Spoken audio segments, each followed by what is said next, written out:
Sa tuktok ng 3:00 ng hapon, dumadagundong ang init na tila baga kumakapit sa dingding ng maliit na apartment ni Leia at Samantha. Tag-ulan na dapat, ngulit nanunuot pa rin ang lagkit sa balat. Parang alaalang ayaw kumawala. Nakaupo si Leia sa harap ng lamisitang kahoy na may bahid pa ng lumang barnis. Nakakunot ang noo habang nakadikit ang hinlalaki sa screen ng kanyang lumang telepono. Paulit-ulit niyang binabasa ang huling mensahe mula sa hindi kilalang account na ang profile picture ay isang asong askal na may suot na birthday hat. Kumusta ka, Leia? Maaari ba tayong mag-usap tungkol kay Sam? Humugot siya ng hangin. Naalala niya ang pawis sa palad habang dinadala sa emergency room ang bagong silang na sanggol 12 taon na ang nakalilipas. Si Sam mismo, singkit, kulubot pa at umiiyak sa unang hangin ng mundong mapanuri. Naalala rin niya ang mainit na ilaw ng hospital corridor kung paanong ginawang gintong silindro ng fluorescent tube ang bawat pangako ng lalaking dati niyang minahal. Noon pa man, alam niyang darating ang araw na hihiling ang anak ng totoo. Subalit bakit kailangan ngayon? Sa gitna ng girian nilang mag-ina tungkol sa tursong kukunin ni Sam sa senior high, saka pahahabulin ng nakaraan? Bago tayo magpatuloy sa ating kwento, i-comment sa ibaba kung saang lugar kayo nanonood para malaman ko kung saan umabot ang video ko. Kung baguhan ka pa lang sa channel ko, huwag kalimutang i-like at i-hit ang subscribe button.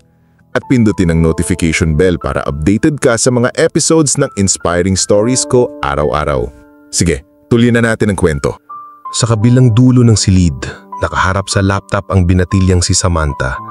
Mahaba ang buhok, magaspang pa ang dulo dahil pinuputol niya mismo gamit ang gunting na pang-artwork. Akala ni Leia ay gumagawa lang ito ng research para sa pasahan sa Filipino, sanaysay kung bakit dapat pag-ingatan ng katotohanan. Ngunit, ang hindi niya alam, kanina pa kumakabog ang dibdib ni Sam. Kanina pa siya nakatanaw sa screen ng Facebook Messenger kung saan naka-open ang secret account na Dad Maybe.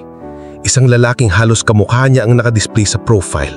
Kinis ng balat, singkit din at nakangiti habang nakatanaw sa dagat. Bagaman hindi niya alam ang pangalan, para bang may tumawag sa kanya ng malakas sa pagitan ng mga bituin. 2 linggo na simula nung lumitaw sa People You May Know ang larawan, 2 linggong nag-uusig ang sariling pandama. Bakit parang ang mga mata niya, kopya ng mata ko? Ngunit, sandaling iyon, kanina lang, dumaan sa newsfeed ni Sam ang retrato ng lalaki. Kasama sina Tito Mark at Tita Jenny, mga pinsang sinabi ng mama niyang nasa ibang bansa. Ang caption ay isa lang, naninginig sa damdamin. Balik sa Pinas bago mag-birth anniversary mo, Liz. Liz, palayaw ni Leia noong kolehiyo. Kahit walang apelyido, walang date, walang tags, sapat iyon para patunayan kay Sam ang kutob. Parang hinugot ng algorithm ang sikreto mula sa balon ng ipinagkait na alaala. Naramdaman niya ang pag-agos ng dugo pataas, naglaho ang hangin sa baga. Ito ba? Si Papa? Kaya dumiretso siya sa messenger, nag-type, "Hi po, pwede ko pong malaman kung kilala ni si Leia Dizon Cruz." Dati dinagdagan ni Leia ang apelyido niya ang dating Dizon para itago ang pinagmulan. Walang 3 minuto, may reply. "Nag-aalala ka ba sa kanya? Kumusta na siya? Sino ka, iha?" Sumagot si Sam, nanginginig ang mga daliri. "Anak po niya, hindi ko pa kayo nakikita." Pagkaraan ng 5 segundo, lumitaw sa chathead ang typing bubble na parang maamong baha bago bumuhos. Ngunit bago masend ang sagot, pumasok sa kwarto si Leia, hawak ang cellphone. Doon nagsimula ang tagpong ngayon na kahinto ang oras. Si Leia, maitim ang bilog ng mata, nagtatago ng pangamba. Si Sam, nakangiwi sa gulat, nakatitig sa ina na waring sinisilam ng tanong. "Ma, sino si Buds in Blue?" Tanong ni Sam, nanginginig ang boses ngunit malinaw. Sa unang instansya, pagkunot lang ng noo ang sagot ng ina, ngunit nahulog din ang mata ni Leia sa bukas na tab ng laptop. Hinigop ng turo ay kulay asul-buti ng messenger, kung saan nababasa pa ang chat na "Seen by Buds in Blue." Gumulong ang katahimikan, parang bolang patuloy na tumitibay ang bigat sa hangin. "Sam? Huningi na ito na hitsura ng taong nahuli sa gitna ng ulan at kidlat. Saan mo nakuha yan? Hindi sumagot si Sam. Sa halip, pinadulas niya ng dahan-dahan ng laptop paikot sa mesa. Ipinakita kay Leia ang screen at doon, parehong nabasa nila ang bagong mensahe na kararating lang habang nagsasalubong ang mga mata. Leia, kung anak mo to, pakisabihan mo naman ako. 12 taon na akong naghahanap sa inyo. Mabilis ang tibok ng puso ni Leia. Naramdaman niya na tila kumakain ng kaba sa lalamunan na lumalaban sa bawat hininga. Hindi dahil ayaw niya ang lalaki, kundi dahil nakalipas na, natabunan na ng takot, hiya at kasinungalingan.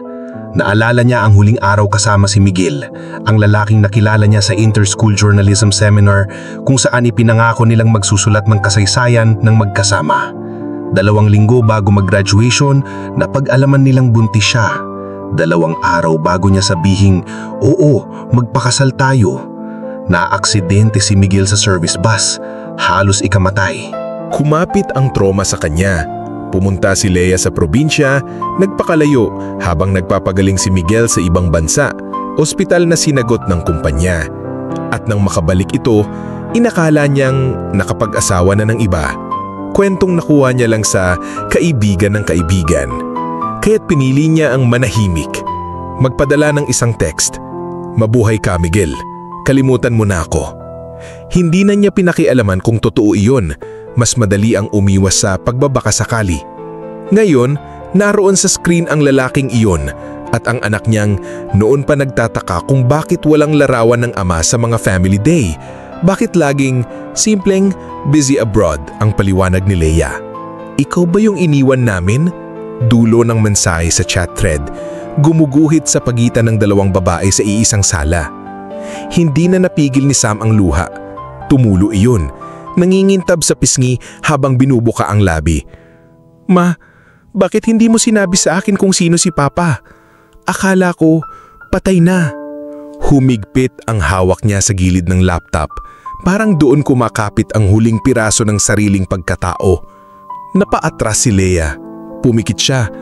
Parang kinukurot ng liwanag ang memorya. "Sam, anak, hindi ko alam kung paano ko sisimulan. Takot ako dahil ayaw kitang biguin kung sakaling ayaw niyang tanggapin tayo." "Ayaw? Bakit siya yung naghahanap?" Malamig ang tinig ni Sam, nagbabadyang puputol. Lumapit si Leia, naupo sa katapat na silya na minsang binili nila sa ukay-ukay. Tinawag nilang wishbone chair dahil sinakyan nila noon habang nangarap na magkakaroon ng 2 palapag na bahay. "Anak, noon, pinili kong wag siyang guluhin. Akala ko hindi na niya tayo maiintindihan. Akala ko makakapagpatuloy na ako nang hindi ka nasasaktan. Maling-mali ako." Kumirot ang dibdib ni Sam, ngunit mas matindi ang pangungulila. "Bakit mo ko tinago sa kanya?" Bulong niyang halos pumutol sa pagitan nila. "Pinoprotektahan kita." Iginiit ni Leia, bagamat alam niyang kulang ang paliwanag. "Akala ko kapag nalaman mong iniwan ka, masasaktan ka, pero lalo kung sinaktan ka ngayon." Sa wakas, umagos na ang luha sa pisngi ni Leia. Mahina, ngunit tuloy-tuloy, parang kanal na matagal nang dinaig ang buhos ng tagulan. Humugot si Sam ng hininga. Tiningnan ang ina at doon niya nakita ang kabuuan.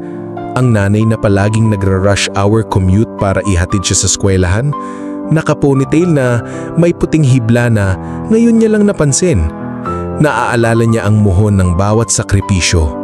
Ang gabing walang ulam kundi tuyo dahil pinalitan si Leia sa on-call schedule. Ang talent show kung saan nagsolo siyang kumanta ng Batang-Bata Ka Pa at nilunok ni Leia ang hiya para pumalakpak habang nanginginig sa takot. Totoo, may kulang. Ngunit hindi rin matatawaran ang halaga ng mga gabing magkasama silang nagkwentuhan kung paano nagiging legend si Darna. Nang dumampi sa balikat ni Leia ang kamay ni Sam, parang huminto ang oras. "Ma, gusto ko siyang makilala. Hindi para magalit sa'yo. Kasi naniniwala akong mahal mo rin ako, kaya nga mo ako pinoprotektahan. Pero mahalaga ring malaman ko kung saan ako nanggaling, di ba? Tumanggo si Leia. Pilit susupil ang paghikbi. Oo anak, may papangako ko sa iyo yan. Humugot sila ng haba-habang buntong hininga sabay pinagmasdan ang buka ng chat sa laptop kung saan nakatitigbin maaring sa screen ang lalaking sa kabilang dulo ng linya nag-aabang ng tugon. Minuto pa bago nag-type si Leia. Miguel, si Sam nga ang anak natin. Patawad kung nagtago ako. Nagkamali ako. Maari ba tayong mag-usap ng maayos? Pinindot niya ang send, nanginginig ang daliri. Pero sa unang pagkakataon nakaramdam ng ginhawa, parang binuksan ang bintana matapos ang mahabang bagyo. Ilang segundo lang, may lumitaw na typing sa chat. Kasabay noon, dahan-dahang sumilip sa pintuan si Tita Lori, kapatid ni Leia, galing palengke. Itinatanong kung luto na ba ang hapunan. Hindi sumagot si Leia at Sam, nagtinginan lang sila at sabay na paningiti. Payak, mapait, ngunit may bahid ng pag-asa. Sa wakas, haharapin na nila ang katotohanan, kahit masakit, kahit komplikado. Sa labas ng bintana, humaplos ang simoy ng parating na ambon, at sa loob ng munting sala, nag-umpisang bumuo ng panibagong hangin, simula ng panibagong kabanata na isinulit ng dalawang puso na matagal nang naliligaw sa pagitan ng hiwaga at takot. Sa hapong iyon, natutunan ng mag-ina na ang sikreto, gaya ng singaw ng hapon, ay hindi mapipigilan ng kahit gaano katagal na pagkakakandado. Kusang iinit, lalagkit, at sa bandang huli, lalabas upang huminga. Ngunit kapag pinagsaluhan mo ang hangin, kahit pawisan, kahit umiiyak, maaring humapo ang bagyong pumipigil sa liwanag. Hindi mawawala ang kirot, ngunit may puwang na ring gumaling habang papalapit ang tunog ng ulan na unti-unting binabasa ang alikabok ng lumang alaala. At dito nagtatapos ang ating kwento. Nagustuhan mo ba ang ating kwento? May aral ka bang napulot? I-comment sa ibaba. Kung na-enjoy mo ang kwento natin ngayon, i-hit ang like button at huwag kalimutang mag-subscribe. Ang suporta nyo ay ang inspirasyon ko. Kita-kits bukas ng umaga, kaya stay tuned!